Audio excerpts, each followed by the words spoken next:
She just wanted to get home. One more flight, a quiet seat, her child asleep beside her. Nothing unusual. But in seconds, a single look turned into contempt. And contempt turned into violence. No one stepped in.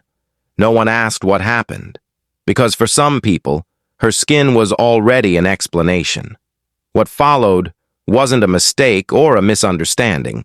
It was a raw reflection of an injustice that still happens behind closed doors.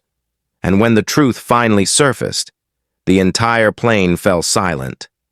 The question is, who really held the power on that flight? Before that flight, her life was simple and structured. A devoted mother, used to balancing responsibility without drawing attention. She traveled often for work, always planning ahead, always arriving early, always following the rules. Flying wasn't a luxury for her. It was a necessity. That day was no different.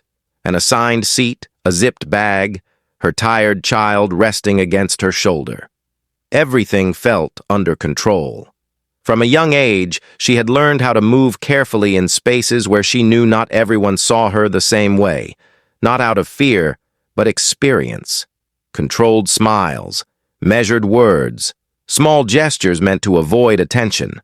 A silent routine she never asked for, yet carried every day. The plane was full. Business travelers checking emails, families adjusting luggage, flight attendants moving quickly through the aisle. A normal scene. No one noticed the woman quietly seated in her place, and no one imagined this trip would become something more than just a journey. As the aircraft moved toward the runway, an invisible tension began to form.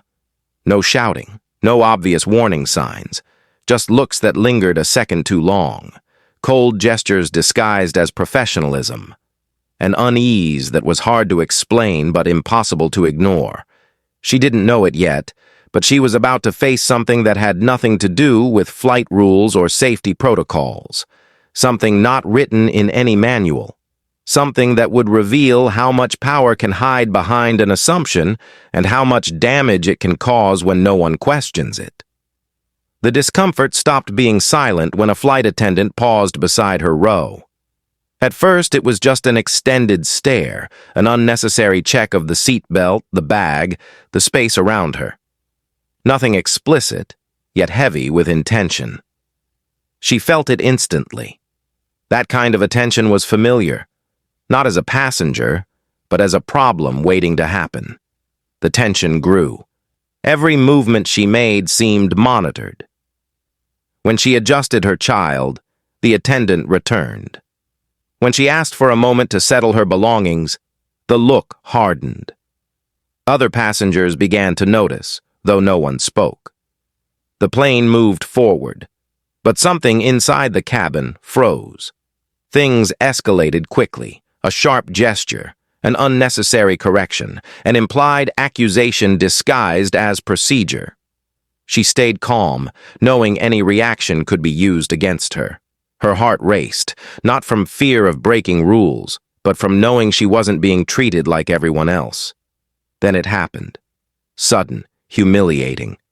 An abuse of power that shocked the cabin into complete silence. The impact wasn't only physical, it was emotional. A brutal reminder that even in controlled spaces, even after paying the same fare, dignity could be stripped away in seconds. No one intervened at first. Some looked away. Others remained frozen between shock and discomfort.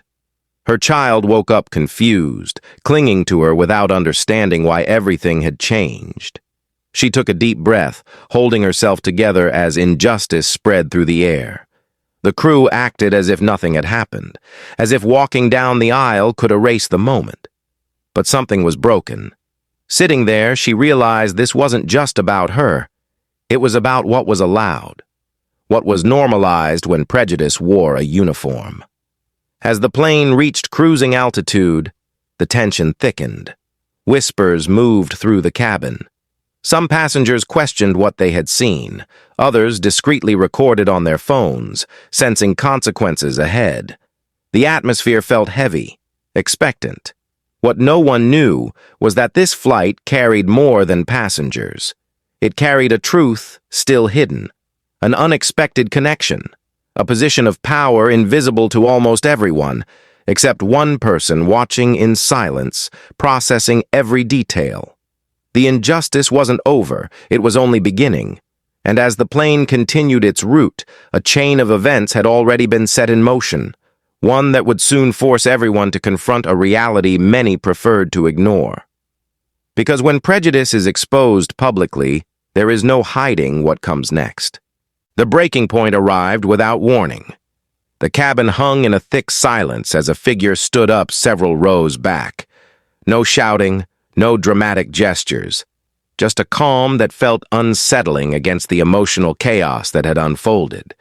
The crew, confident in their authority, continued as if nothing had happened, as if humiliation could disappear through denial.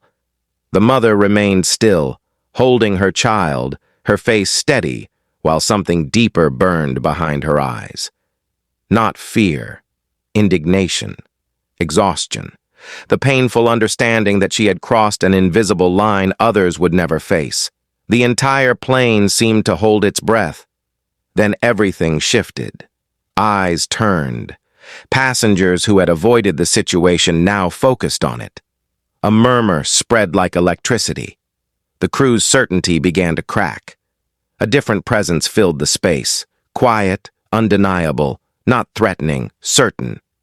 What was about to be revealed wasn't about status or revenge. It was about accountability, consequences, truth surfacing at the worst possible moment. Because real power rarely announces itself, it simply appears. Body language changed, steps slowed. Authority that had gone unquestioned minutes earlier began to falter. The injustice, exposed before everyone, could no longer be dismissed as a misunderstanding. There were witnesses, there was evidence, and there was someone who refused to look away. The mother lifted her eyes, not with hope, but with the resolve of someone already wounded and expecting nothing.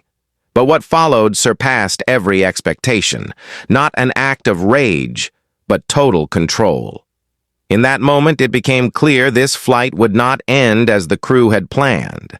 What happened would not stay in the air, and the decision being made right then would change the fate of everyone involved. Because when abuse meets real power, there is no turning back. The plane finally landed, but nothing was the same. She stepped off holding her child, knowing she had survived more than an incident. She had faced a truth many deny. The crew was detained, the moment documented. The silence that once protected injustice was broken. Yet the deepest impact wasn't legal, it was human. Because what happened on that flight isn't rare. It happens every day wherever power and prejudice walk together. This story ended with consequences. Many do not. So the question remains, how many more must happen before we stop looking away?